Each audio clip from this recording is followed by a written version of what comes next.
ரொம்ப நாளைக்கு அப்புறம் ஒரு பெரிய ஹாயோட புது எனர்ஜியோட உங்களை எல்லாத்தையும் பேக் டு vlogல மீட் பண்ணுறதுல எனக்கு ரொம்ப ஹாப்பி. இன்னைக்கு என்னோட ஃபர்ஸ்ட் வேலையே என்னுடைய கேமரா ஸ்டாண்டை துடைக்கிறது தான்.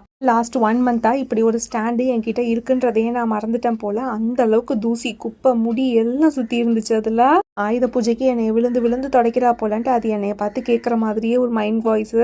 இன்னைக்கு மார்னிங் பிரேக்ஃபாஸ்ட்டுக்கு மாப்பிள்ளை சம்பா இட்லி தான் வந்து செஞ்சுருந்தேன். நெக்ஸ்ட் டைம் இட்லிக்கு போடும் போது இது எந்த மெஷர்மெண்ட்டில் நான் போடுவேன் அப்படிங்கிறத நான் உங்களோட ஷேர் பண்ணிக்கிறேன். இட்லி மாவு எப்படி இருந்தாலும் இட்லி சாஃப்டாக வரணும்னா அதுக்கு ஒரு மெயின் திங் வந்து இட்லி தண்ணி, அந்த தண்ணி பாத்திரம் வந்து நல்ல தண்ணி தடன்னு கொதிச்சதுக்கப்புறம் இட்லி ஊற்றி எடுத்து வைங்க, நல்லா சாஃப்டாகவே வந்து வரும். இன்னைக்கு சைட் டிஷ்ஷுக்கு வந்து ஒரு சிம்பிளான சாம்பார் தான் நான் வைக்க போகிறேன். அதுவும் கலர் குடமிளகா போட்டு. இதுக்கு வெறும் பச்சை கலர் குடமிளகா, எல்லா இடத்துலையும் ஈஸியாக கிடைக்கிற குடமிளகா போட்டு கூட நம்ம வந்து செய்யலாம். கடாயில் ஒரு 1/2 ஸ்பூன் வந்து எண்ணெய் ஊற்றிட்டு அதில் வந்து ஒரு கை நிறைய வந்து சின்ன வெங்காயம் சேர்த்துக்கலாம். இது நான் சின்ன வெங்காயம் உரிச்சிருந்தேன்னா எண்ணி 4 தான் சேர்த்துருப்பேன். இது எங்கள் அம்மா உரிச்சு வச்ச சின்ன வெங்காயன்றதுனால ரொம்ப பாரி வள்ளல் பரம்பரையாக வந்து சேர்த்துக்கிட்டேன். அந்த வெங்காயத்தோட குடமிளகாயும் சேர்த்து லைட்டாக வந்து ஒரு வதக்கிக்கலாம். ரொம்ப வந்து கொலைய வதக்கிடக்கூடாது.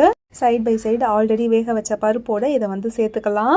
நான் இன்னைக்கு துவரப்பருப்பு பாசிப்பருப்பு ரெண்டுமே ஈக்குவல் குவான்டிட்டி எடுத்து வேக வச்சுருந்தேன். இப்போ மறுபடியும் அதே கடாயில் கொஞ்சமாக எண்ணெய் சேர்த்து கடுகு, உளுத்தம் பருப்பு, கொஞ்சமாக வந்து வெந்தயம், பச்சை மிளகா, காஞ்ச மிளகா, பெருங்காயத்தூள், கருவேப்பிலை, ஒரே 1 ஸ்பூன் மிளகாத்தூள் எல்லாத்தையும் போட்டு நல்லா வதக்கிட்டு இப்போ கரைச்சி வச்சிருக்க பருப்போடு சேர்த்து இதை ஆட் பண்ணிட வேண்டியதான். இதை நல்லா கலந்து விட்டுட்டு தேவையான அளவு உப்பு, கொஞ்சமாக கொத்தமல்லி தழை போட்டு லைட்டாக ஒரு கொதி வந்தோடனே இறக்கி இட்லியோடு சேர்த்து சாப்பிட்டு பாருங்கள். சாம்பார் எந்த கடையில் வாங்கின அப்படிங்கிற மாதிரி வீட்டில் இருக்கிற எல்லாரும் உங்களை பார்த்து ஒரு கேள்வி கேட்பாங்க. இனிமேல் நம்மளுடைய மினி vlogல வெறுமான சமையல் மட்டும் வராது, என்னுடைய டெய்லி ரொட்டீனும் சேர்ந்து தாங்க வரும்.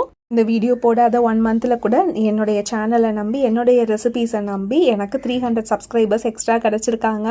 இனிமேல் ஒரு நாள் விடாமல் என்னுடைய டெய்லி ரொட்டீன் உங்களோட ஷேர் ஆகிக்கிட்டே இருக்கும். மறக்காமல் ஃபாலோ பண்ணிக்கோங்க. ஃபாலோ பண்ண ஒவ்வொருத்தருக்கும் பெரிய தேங்க்ஸ்.